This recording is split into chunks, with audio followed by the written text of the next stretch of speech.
Welcome back. My name is Billy with Coach Dooley's List. And once again, if you are enjoying these interviews, please like and subscribe to the YouTube channel or follow us on any of our social media platforms. Today, I'm here at Lambert High School with Coach Brooks Youngblood. Coach, we appreciate you having us. Absolutely. I know we got here. This was unplanned. It's impromptu. Coach, yes, I love it. Coach was having practice. I was here meeting with Coach Smart. And so I just asked Coach, I said, "Do you want to do it?" He said, "Come on." So we're here. So Coach, again, I appreciate it. And way to start, just tell us a little bit about your coaching journey, where you've been, how you ended up at Lambert. For sure. I'm glad to do this. This was great. Definitely impromptu, but a lot of fun. So my journey came to Georgia from Michigan and to teach. Knew I wanted to get into coaching, so I started out at North Forsyth, and I started coaching baseball up there with Jim Cahill. Some of you probably know him as well. And started coaching baseball there for 2 years. With Jim, really enjoyed it, and then Lambert opened up, and that was closer to where we were living at the time. And I put in same county, put in for a transfer, and got the job here at Lambert, and met with Jamie Core, who was going to be the first baseball coach here at Lambert, and he was excited to have me on board, and so I coached the first seven years of Lambert, coached with Jamie. Did the JV team as the head coach for a while, and then came up and was his first base coach, and got to be part of our incredible team that we had in 2014, where we won the national championship and the state championship and all that. That was amazing. So a lot of things I picked up along the way, just from coaching from Jim to start out with, and then from Jamie. Learned a ton, but I guess how I got on this side over with softball instead of baseball was Jamie's wife. When he was the head baseball coach here, Jamie's wife was the softball coach at Lambert, and Jamie asked me if I would be one of her assistant coaches, and said, she would really appreciate it. She'd need somebody to help out that can be dependable here every day. Awesome. I said, sure, let's bring it on. I'll learn something new. And so switched over and started coaching softball with Dana for a couple of years, and then after we won that title in 2014. Jamie got a chance to go back and get back into college coaching and try his hand there. And so I was asked to take over the softball program, and that was, this will be year 12 coming up in August. So that long? Yeah, yes. It's been a while now. So yeah, that's kind of my journey, is how I got into it. So it's been a lot of fun along the way. Learned a lot. Now, I didn't tell you I was going to ask this, but I was asking about journeys, and I'm looking over at this board right here, and I see a couple things, and the one that sticks out to me is Joel Youngblood. Are you related? No, not related. Not related. Just obviously, same last. I don't even know where that came from. I think somebody just gave me that and asked the same question, and I was like, not a relative, but just hung it up there just for fun. So yeah. For reference, it's the '87 Topps with the wood grain, and it's Joel Youngblood, and that's my favorite. But that's my set. namesake. My mom named me after Brooks Robinson, so that's awesome. who she named me after. Yeah, she's a big baseball fan.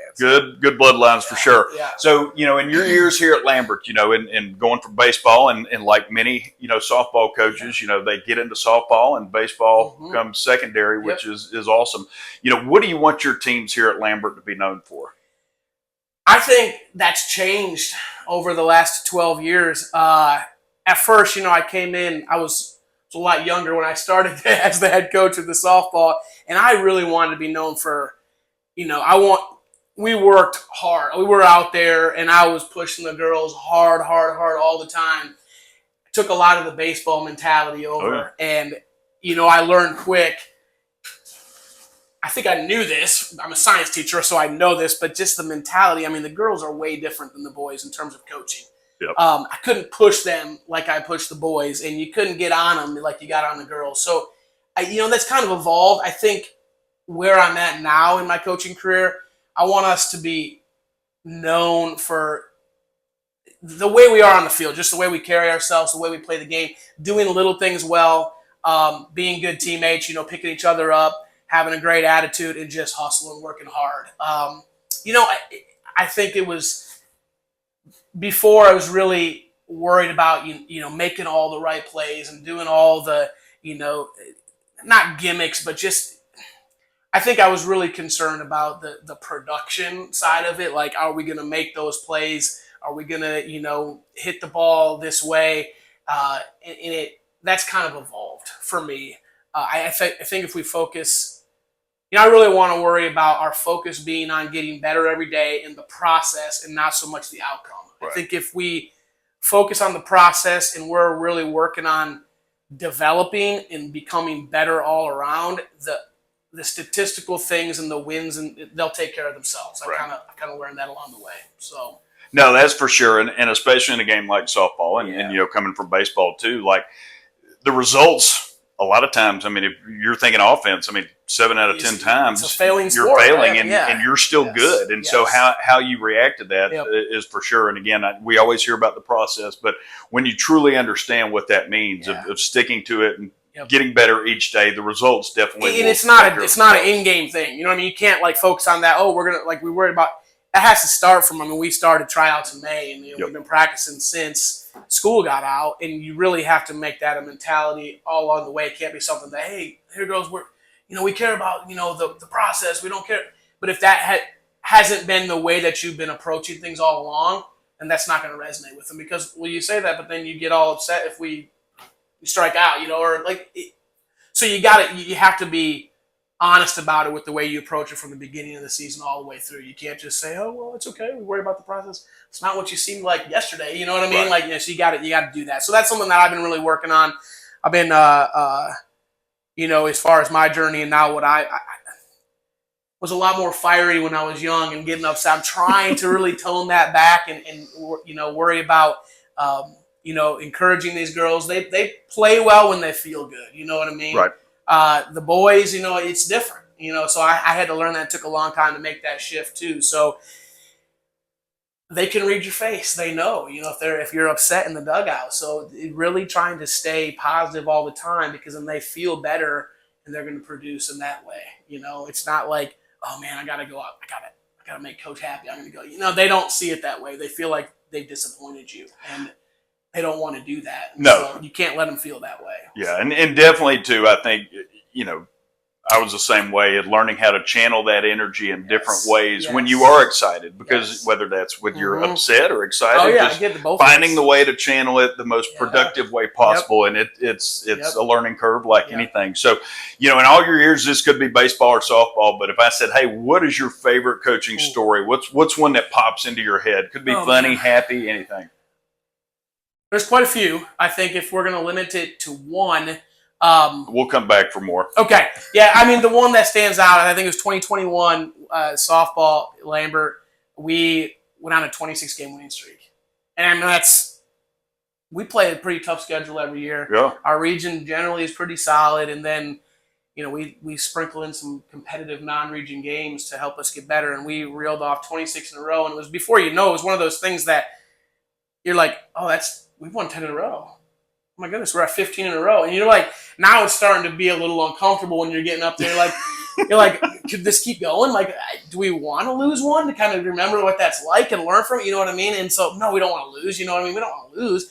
But you get going, and now the regular season's ending. You're going to get the playoffs and say, well, maybe a loss would actually be good. So we had a loss before the playoffs start. And but yeah, 26 in a row. I think our first loss was we won the first game in Columbus.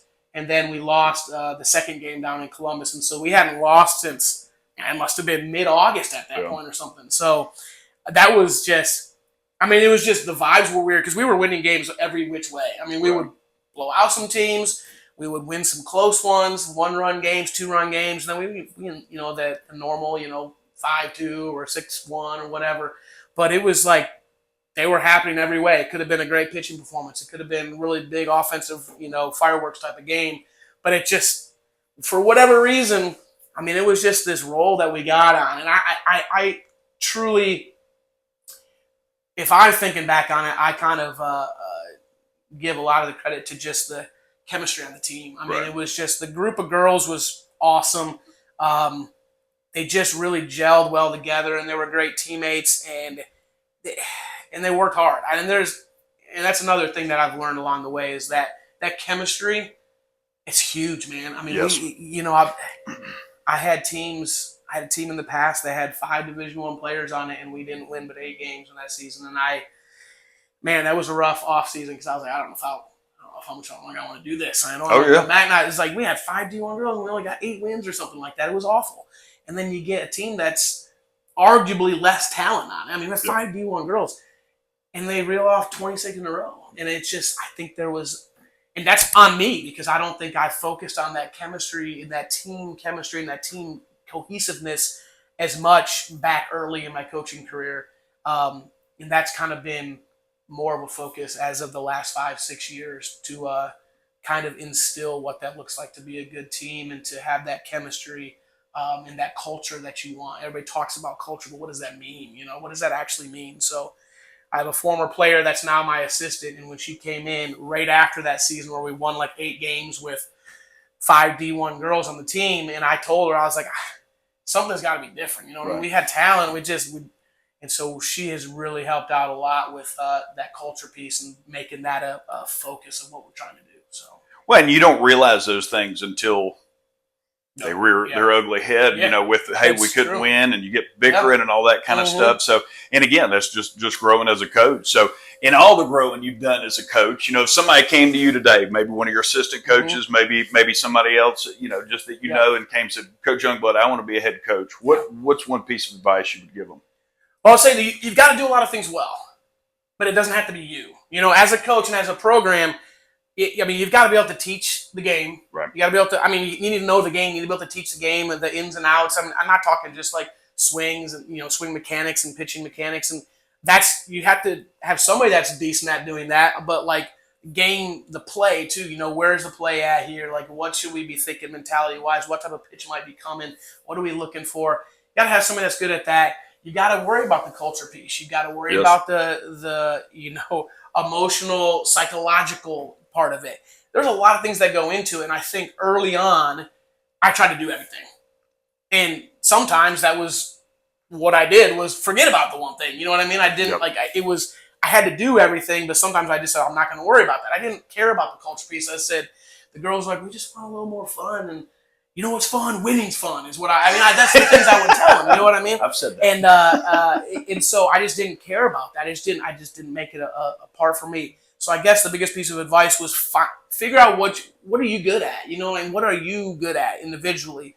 Maybe you're just a great infield coach. You know, you really work well with the infielders.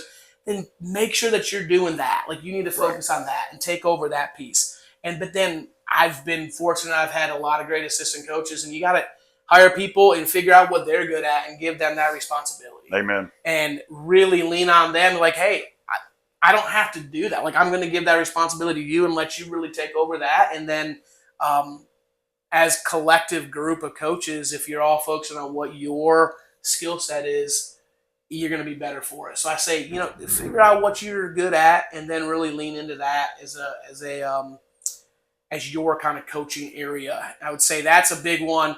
And then be willing to take advice. You know what I mean? And learn in every single little situation that there is. My biggest thing has always felt like an imposter. You know what I mean? Like, and when I first started out in softball, I didn't have a huge softball background at all. And even when I was a baseball coach, I didn't get up to high levels of college baseball. And so you're over there with some kids in that 2014 season. I mean, we had like an entire D1 lineup. Right. And I'm sitting here thinking like high school was that was the furthest I ever got playing ball. And you're trying to coach these kids. And so you didn't have the stories about, I was talking to, the Vandy coach and all. But don't worry about, because the kids want to know that somebody cares. Right. And so if you're invested in them and trying to help them be better, and you show that on a consistent day in and day out basis, you're going to gain their respect. And so you just got to keep showing up. And so I think you may feel it. Like I had those feelings for a long time. I would, meet coaches, pre-game meeting, and I know these coaches, they've been coaching for a long time in softball, and hey, I don't know anything about this game, and shaking their hand and feeling like, I hope I don't mess up and make a mistake because they're going to find out that I'm not really a good coach. Don't worry about that. You know what I mean? Right. Because in the end, a good coach is somebody who realizes what they're good at, what they're not good at, and can delegate it, and somebody who cares about the kids and is trying to make them, better.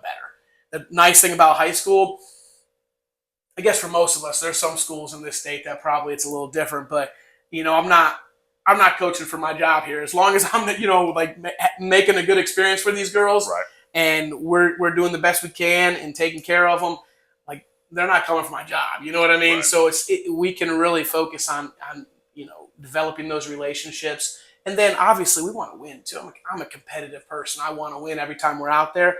But in the grand scheme of thing, I guess my 3 pieces of advice: find out what you're good for, make sure you're taking advice, and then make sure you have your why, like your big why. Like, why are you doing this overall? Like, maybe for you, it's just, I just want to win.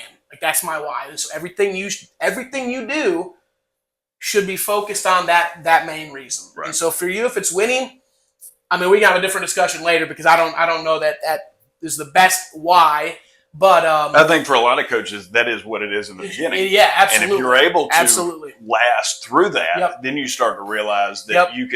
you will win. Yes. But there are other things that are Yes. going to lead you to that. Yep. And I've had, my why is these relationships with these girls, and Right. trying to just emulate, I'll just say it, to just try to emulate what it looks like to be a Christ-like person to them. You know what I mean? Just like trying to be patient, trying to show them what a good man looks like, and that cares about them and wants them to do well. And then that's my number one. Obviously, I really am competitive and wanted to win, so early on it was easy to just kind of forget that and just worry about the wins. But I think I've kind of cycled back around, and you got to keep that why. So That's for sure. Yep. So no, a lot of good advice there. So the big reason, where Coach Dooley's list came from was trying to connect vendors with coaches. And, this, you may call another coach for, hey, what's your best hitting drill and that kind of stuff. But more times when coaches are communicating, it's like, hey, who do you get your uniforms for? Who does your dirt? So your machine out there, who can fix this machine and get the tire pumped up and get it working again so we can use it? So who's a company, one, two, a couple of them, or somebody that you would refer to another coach? Yeah, I would say, for number one, with field stuff, I've always used, and I think when you find somebody that you like, you tend to stick with them, because if they do the job and do it well, and then for me, like, if they're a pleasure to work with, you want to keep using them. So with field stuff, dirt, supply, turfus, all that, paint, clay, I've always contacted Mickey McMurtrey with Atlanta Athletic Field Supply. So. And I got to know him through Drew Ferrer, who's been our athletic director here for a while, and he played for Mickey when Mickey was a coach at Laster. So, oh wow, I didn't know that. Yeah, he did. And so I think Mickey's brother might be helping him out with that now and stuff too. But I've always used Atlanta Athletic Field Supply for that stuff. For our gear, I go with a local company for most everything. We use A-Team Sports. They're in Cumming, and they're right here in Cumming, and they're great. Paul Dees runs that, and he's fantastic to work with. They make it easy for us in terms of payment and everything, and then they package everything up individually for the girls. And so when we get it all dropped off, it's like, here's this girl's bag, and it's all sized out and sorted out and everything. So I use them for that. And then, so those are a couple big ones. I still use BSN, Andy Rukin, and I think, with custom Under Armour jerseys and stuff like that. He can get those done and does a good job with that. So kind of spread it around a little bit. I found these people, probably other people have told me about them, and then I've just used them, and they've been great, and so I keep sticking with them. So well, that's awesome. And I actually think somebody told me this the other day. I've got to check and update, but I think Mickey's working with a different company now. But still, it's still he's still Mickey, and that's who they want to work with. But Mickey, them, and then I think A-Team Sports is on the website. BSN, I hear them all the time. So if they're not, I'll get them. Make sure getting updated. And for those of you watching, if you do need to find somebody, you can go to the website. It's www.coachdooleysList.com. Brand new website. I love the look of it. Go check it out. And I'm going to get all the ones that I've been brought up in the last couple of interviews, going to get them added so y'all can find them. So, Coach, I definitely appreciate you letting me come in after practice, and hopefully the rain holds off. I know. We'll get out of here before the storms hit. So Coach, thank you. Good luck to you. This fall. For sure. Thank you.